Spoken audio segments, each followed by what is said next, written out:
오늘 우리는 하나님께서 은혜의 선물로 주신 이 새로운 교회의 건물의 예배당에서 감사의 그 첫 예배를 드리고 있습니다. 그런데 우리가 새로운 장소에서 하나님께 예배를 드린다라는 것은요, 우리에게 있어서 너무나도 감격적이고 너무나도 축복된 그 일임을 저는 믿습니다. 왜냐하면 성경을 보면, 성경에 기록된 그 믿음의 조상이라고 하는 이 아브라함의 그 여정을 보면, 그가 처음에는 그가 갈 바를 알지 못하였지만 하나님의 말씀에 순종하여 믿음으로 그가 나갈 때에 하나님께서는 그를 하나님의 그 약속된 그 땅으로 인도해 주셨고, 하나님께서 그를 인도하신 그 발이 머문 그 장소에서 이 아브라함이 하나님 앞에 드렸던 것이 바로 예배였기 때문이죠. 또한 하나님께서 주신 예수 그리스도를 통한 그 구원의 역사와 또 예수 그리스도를 통한 그 교회가 세워지는 그 순간에 일어났던 것이 무엇일까요? 바로 성도들이 모여서 함께 하나님 앞에 예배를 드렸던 것, 그것이 바로 예배죠. 그만큼 오늘 우리가 이곳으로 이전하여서 온 성도가 이렇게 함께 모여서 예배를 드릴 수 있다는 것, 이것이 감격스럽고 축복된 일임을 저는 확신합니다. 여러분 믿으십니까? 오늘 이 자리에서 하나님께 마음을 다해서 감사의 예배를 드리는 모든 성도님들에게 이 순간만큼 지금까지 받았던 것보다도 더 풍성한 하나님의 기쁨과 축복이 가득하기를 주님의 이름으로 축복합니다. 그런데 우리가 이와 같이 하나님의 은혜로 감사와 축복이 가득한 이 순간에 우리가 잊지 말아야 될 것이 있어요. 그것은 뭐냐면 하나님께서 왜 이곳에 우리를 인도하셨을까에 대한 그런 사명에 관한 그런 질문입니다. 구약 성경을 보면 하나님께서 아브라함을 그의 조상 그의 그 고향인 갈대아 우르로부터 이끌어내셔서 가나안 땅으로 인도하셨을 때나 이스라엘 백성들을 애국으로부터 인도해 내셔서 가나안 땅으로 인도해 주셨을 때에 그들에게 주셨던 분명한 사명이라는 것이 있었습니다. 바로 뭐냐면 하나님의 백성과 자녀로서 하나님의 말씀을 지켜 행하는 자들이 되는 것, 그래서 진정한 하나님의 백성이 되는 것, 그러므로 진정한 하나님의 자녀들이 되는 그런 사명이 그들에게 주어졌습니다. 그리고 이를 통해서 하나님께서는 자기 백성들로부터 영광을 받으시고 자기 백성들을 통하여 모든 민족이 하나님께 돌아와서 하나님의 백성이 되고 하나님의 자녀가 되는 그 비전을 그들에게 허락하셨다는 거죠. 그런데 우리가 기억해야 할 것은 하나님께서 사명과 비전을 주시는 그 대상이 과거와 또 현재에 있어서는 바로 과거에는 이스라엘 백성들, 아브라함, 또 그의 후손이 이스라엘 백성이었다면 이제는 예수 그리스도를 통하여서 그리스도인이 된 그리스도인으로 바뀌었을 뿐 하나님의 택하심과 하나님의 인도하심에 대한 그 사명과 비전은 과거나 현재나 앞으로도 변함이 없다라는 것입니다. 따라서 하나님께서 우리를 택하시고 플래노에서 더 콜로니에서 새로운 건물로 우리를 인도해 주신 것에는 하나님께서 우리에게 주신 분명한 사명과 비전이 있다라는 것을 우리는 확신할 수 있습니다. 예수님께서 너무나도 사랑하시는 우리 성도 여러분, 하나님께서 우리에게 주신 사명이 무엇인지 여러분 기억하십니까? 무엇인가요? 우리 일부 예배 때 보니까 너무 부끄러워서 얘기를 못하더라고요. 항상 제가 여러분과 함께 고백하는 거 있죠. 말씀을 중심으로 하나님과 이웃을 사랑하며 생명을 살리는 실천한 공동체가 되어서 살아가는 것, 이것이 바로 하나님께서 우리에게 주신 사명입니다. 그리고 이 사명을 통해서 가진 우리의 비전은 바로 우리가 살아가고 있는 이 DFW 메트로플렉스 지역과 우리가 살아가고 이 나라인 미국과 또 전 세계 땅에 하나님의 그 나라를 세우고 그 나라를 바로 하나님께 드리는 것, 그것이 바로 우리가 주님을 만나는 그 순간까지 우리가 감당해야 할 비전이라는 것이죠. 그리고 이러한 사명과 비전을 통해서 우리가 하나님께 소망하는 그 교회의 모습은 어떤 것일까요? 바로 하나님께서 기뻐하시는 교회, 성도가 행복한 교회인 것입니다. 오늘 본문의 사도 바울이 예수님을 믿고 사도로 부름 받았을 때 받은 그 사명과 비전에 대한 말씀이 있는데요, 오늘 우리는요, 이런 사명에 대한 사도 바울의 그런 말씀을 통하여서 우리가 어떻게 우리에게 주어진 사명을 잘 감당할 수 있는지에 대해서 오늘 이 시간을 통해서 함께 여러분과 함께 나누기를 원합니다. 첫 번째로 사도 바울은요, 사명이라는 것은 성령님께 매여 있을 때 온전히 감당할 수 있다라고 말씀을 하였습니다. 본문 22절과 23절에서 사도 바울은 다음과 같이 말씀하였습니다. 보라, 이제 나는 성령에 매여 예루살렘으로 가는데 거기서 무슨 일을 당할는지 알지 못하노라. 오직 성령이 각 성에게 내게 증언하여 결박과 환난이 나를 기다린다 하시나 라고 말이죠. 사도 바울의 제3차 선교 여행을 끝날 무렵 사도 바울은요, 오순절이 되기 전에 기근으로 인하여서 어려움을 겪고 있는 예루살렘 교회 성도들을 돕기 위해서 예루살렘에 가고자 하는 마음이 가득하였습니다.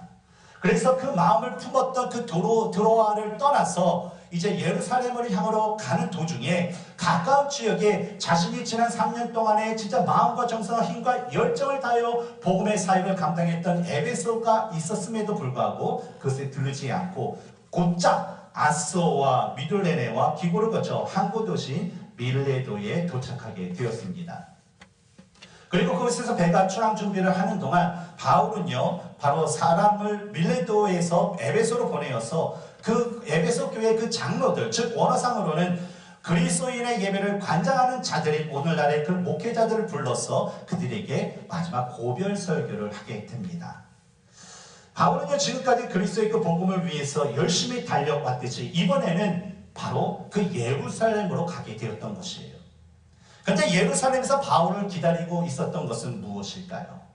사람들의 그런 환영과 사람들의 어떤 그런 기대와 그런 것이었을까요? 아니요. 성경은 그렇게 얘기하지 않습니다. 뭐가 있었냐? 바로 그를 기다리고 있었던 건 환난과 핍박이었다는 거죠.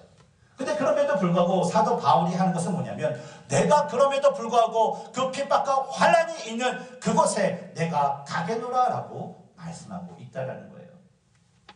사도행전 21장 11절에 보면 선지자 아가보가 바울이 당할 그 핍박과 환난에 대해서 예언한 것을 볼 수 있는데 바로 그의 손과 발이 결박당하여서 이방인에게 넘겨진다라는 것입니다. 이것은 바울이 예루살렘 성전에 갔을 때에 아시아로부터 온 유대인들에 의해서 일어난 그런 폭동들에 의해서 사도 바울이 그런 유대인들에게 잡히고 또 그가 그들에 의해서 목숨을 빼앗길 그 지점에 바로 로마의 천부장의 그 손에 넘겨지는 그 상황에 대한 그런 예언의 말씀이었습니다.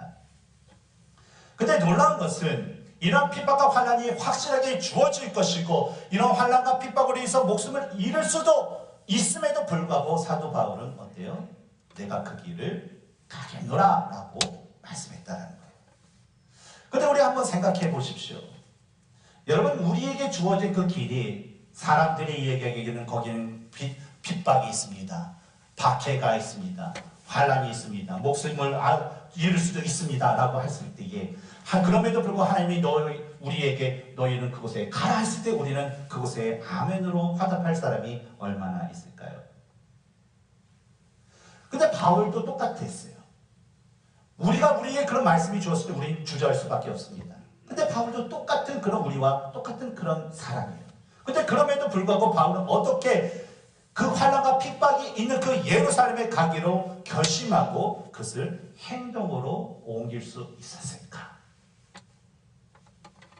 1956년 1월 8일 만 28세의 나이에 내 친구와 함께 에콰도르 아우카 부족에게 가서 그리스도의 복음을 전하다가 그 부족민들의 창에 찔려 죽음을 당했던 짐 엘리엇과 그의 친구들을 우리는 기억할 것입니다.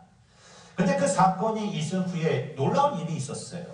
바로 짐 엘리엇의 아내 엘리자베스 엘리엇이 남편이 순교한 지 3년 후에 남편이 죽임을 당했던 그 에콰도르 아우카 부족에게 복음을 전하기 위해 자신의 그 어린 딸과 남편과 함께 순교한 세인트의 그런 누나인 레이첼 세인트와 함께 그곳에 가게 되었다는 거예요. 맨 처음에 그녀가 남편이 그 순교한 그 땅, 그 부족에게 가서 복음을 전하겠습니다 라고 했을 때에 주위의 많은 사람들은 그녀의 그 선교를 반대했을 것입니다. 그녀가 자신의 남편이 순교한 그 땅에 가서 내가 그들에게 복음을 전하겠습니다 라고 했을 때 수많은 사람들이 그녀들의 그 결정에 맹비난을 했을 것입니다. 마치 3년 전에 그의 남편 짐 엘리엇이 그곳에서 순교를 당했을 때에 매스컴을 통해서 헛것을 하였다, 낭비를 하였다, 무모한 짓을 했다라고 비난했던 그 세상 사람들처럼 말이죠. 그러나 그럼에도 불구하고 그녀들은 바로 죽음을 각오하고 남편과 또한 그런 남동생이 숨긴 그 땅의 복음을 전하기 위해서 에카도로 아우카 부족에 갈 수 있었던 것은 바로 성령께서 그녀들의 그 마음에 사명을 가득 채워 주었기 때문이라는 거예요. 그래서 비록 그곳에서 자신이 가서 생명을 잃을지라도 자신들의 그 복음의 그 미랄이 되어서 그 땅에 복음의 열매가 맺어질 것이라는 그런 하나님께 대한 비전을 그가 가졌기 때문에 그녀들은 그럼에도 불구하고 그 에콰도로 아우카 부족의 그 땅에 갈 수 있었던 것입니다. 마찬가지로 우리가 성령님께서 주시는 충만한 그 은혜와 그 은혜로 주신 사명을 우리가 온전히 소유할 때에 우리가 모여있는 이 자리는 바로 성령님의 은혜의 그 복음의 역사가 다시 새롭게 시작되는 곳이라 저는 믿습니다. 따라서 세상 사람들이 우리가 이곳에서 나가야 할 길이 결박과 환란이 있는 길이라고 비난하고 조롱할지라도 우리가 그들의 말에 우리가 낙심할 필요가 없어요. 왜냐하면 우리에게는 하나님께서 주신 사명이 있습니다. 그리고 그 사명을 우리가 감당하기 위해서 우리는 끊임없이 말씀을 붙잡고 성령 하나님의 그 은혜를 구해왔으며 그래서 그 하나님의 인도하심을 따라서 우리는 바로 이곳에 와 있기 때문이죠.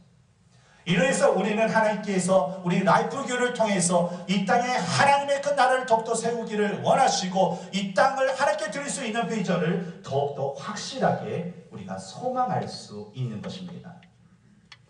고린도전서 1장 18절에 십자가의 도가 멸망하는 자에게는 미련한 것이요 구원을 받는 우리에게는 하나님의 능력이라는 그 말씀처럼 하나님께서 주신 사명이 없는 자에게는 우리가 성령님의 인도하심을 따라가는 이 사명의 길이 환난과 그런 결박의 길로 끝날 뿐입니다. 하지만 하나님께서 주신 그 사명을 가진 자에게는 성령께서 함께 하시고 성령께서 기대하시는 그 비전을 우리가 소망할 수 있기 때문에 비록 이 세상에서 이곳은 결박과 환난의 핍박의 길일지라도 결과적으로 축복의 길이 될 수밖에 없는 것이죠. 그러므로 세상이 아니라 하나님을 바라보고 성령님의 인도하심에 그 순종하면서 우리에게 주신 그 복음의 사명을 더욱더 마음에 품고 그 사명을 감당하기 위해 더욱더 힘을 다할 수 있는 우리 모든 공동체가 되기를 주님의 이름으로 축원합니다. 두 번째로 사도 바울은요, 사명이라는 것은 성령님을 의지하여 실천할 때 온전히 감당할 수 있다라고 말씀합니다. 24절 같이 한번 읽어볼까요? 시작. 내가 달려갈 길과 주 예수께 받은 사명 곧 하나님의 은혜의 복음을 증언하는 일을 마치려 하면은 나의 생명조차 조금도 귀한 것으로 여기지 아니하노라. 사도 바울이 말하는 이 사명이라고 번역한 헬라어는 바로 직분, 영어로 ministry라는 그런 뜻을 가지고 있습니다. 근데 이 직분은 다름 아닌 바로 복음을 위해서 다른 사람을 섬기는 직분을 가리킵니다. 어떤 직분이요? 복음을 위해서 다른 사람을 섬기는 직분. 그것이 뭐라고요? 사명이라는 거예요.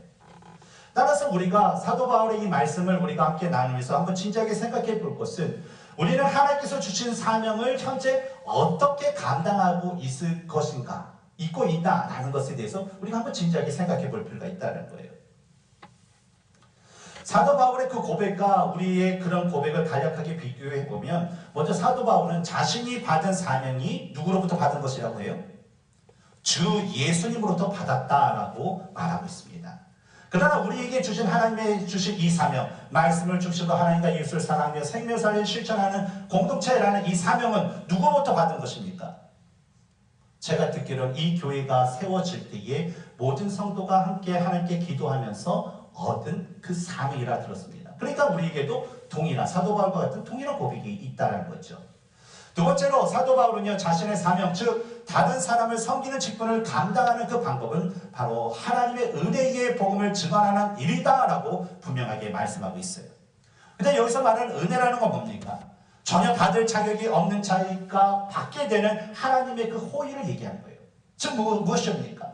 하나님께서 예수 그리스도를 통하여서 죄로 말미암아 멸망할 수밖에 없는 그 인간이 가진 죄의 문제를 직접 해결해 주시고 또 그들에게 영생을 얻게 하신 것. 이것이 바로 사도 바울이 말하는 하나님의 은혜라는 거예요. 근데 우리 고백에도 뭐가 있습니까? 우리에게 주신 사명을 우리가 감당할 때 바로 그리스도의 복음을 증언하는 것이다 라는 그 동일한 방법이 우리에게 또 있다는 거예요.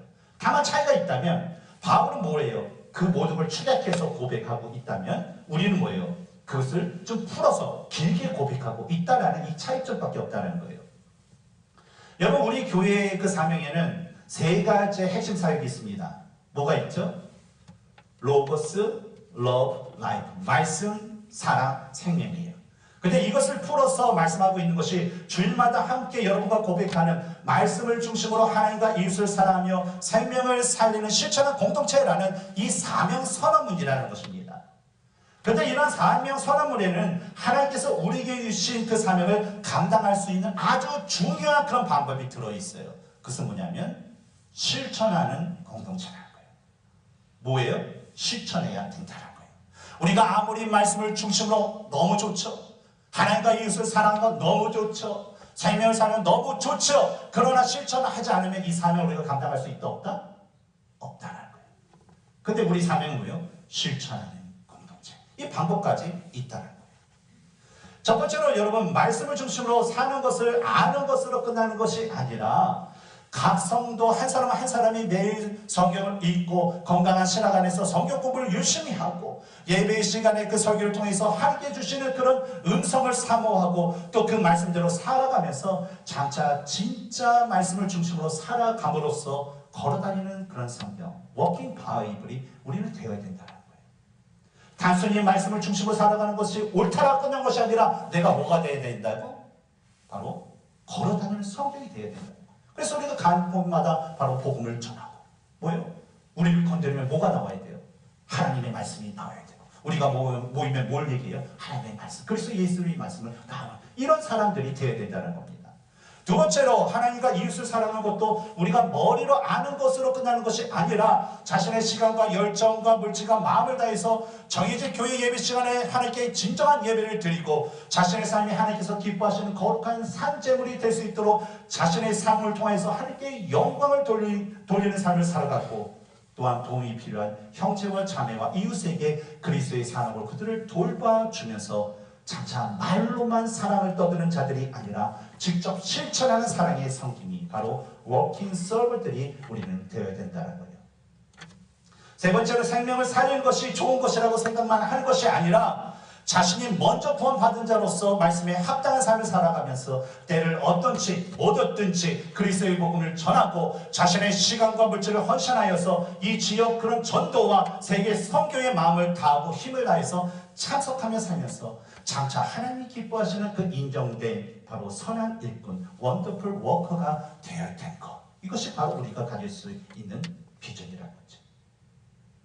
근데 여러분, 만약에 사도 바울과 예수님의 제자들이 그리스도의 복음이 좋다라는 것만 알고 그들이 전하지 않았다면 과연 어떻게 됐을까? 사도 바울과 예수님의 그 제자들이요, 하나님을 사랑하고 이웃을 사랑하는 것이 좋다고만 여기고 그들이 사랑하지 않았다면 과연 어떻게 되었을까요? 사도 바울과 예수님의 제자들이 자신이 희생하는 것은 싫고 귀찮아서 복음이 자연스럽게 전파가 되어지면 좋은 것이고 그렇지 않아도 상관없다는 식으로 그들이 인생을 살아갔다면 과연 이 세상에 어떤 일이 일어났을까요? 분명하죠. 그리스도의 복음을 증언하는 일은 없었을 것이고요. 복음의 역사는 일어나지 않았을 것입니다. 하지만 누가복음 19장 40절에 대답하여 이르시되 내가 너희에게 말하노니 만일 이 사람들이 침묵하면 돌들이 소리 지르리라 라는 그 말씀처럼 하나님은요, 사도 바울과 제자들이 하지 않았을 때 그리고 우리가 하지 않았을 때에 바로 이 돌들과 같은 이 세상 그 마음을 통해서 그리스도를 알게 하시는 일을 하시게 된다는 겁니다. 근데 중요한 것은요, 하나님이요 자신의 그 백성과 자녀를 통해서 그 그리스도의 그 복음이 증언되고 선포되기를 원하신다는 거예요.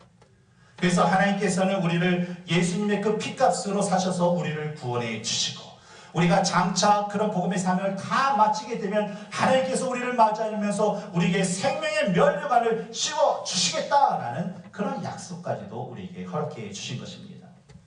그러므로 하나님께서 주신 그 구원의 은혜를 우리는 마음에 새기고 그 구원의 은혜가 모든 사람들에게 전해질 수 있도록 하나님께서 주신 그 사명을 우리가 확실히 알고 그것을 실천에 감당할 수 있는 우리 모두가 되기를 주님의 이름으로 축원합니다.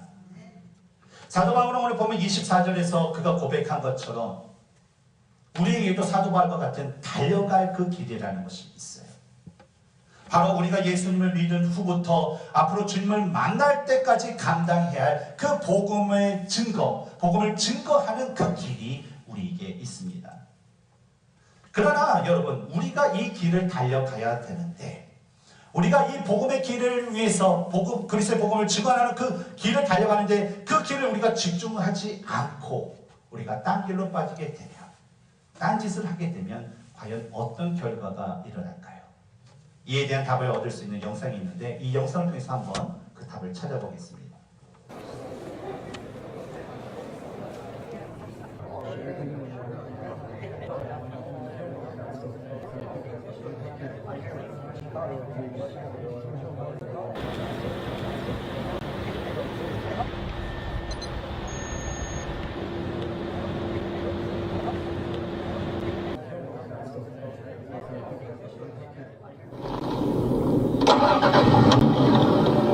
All your friends, they hate your guts right inside.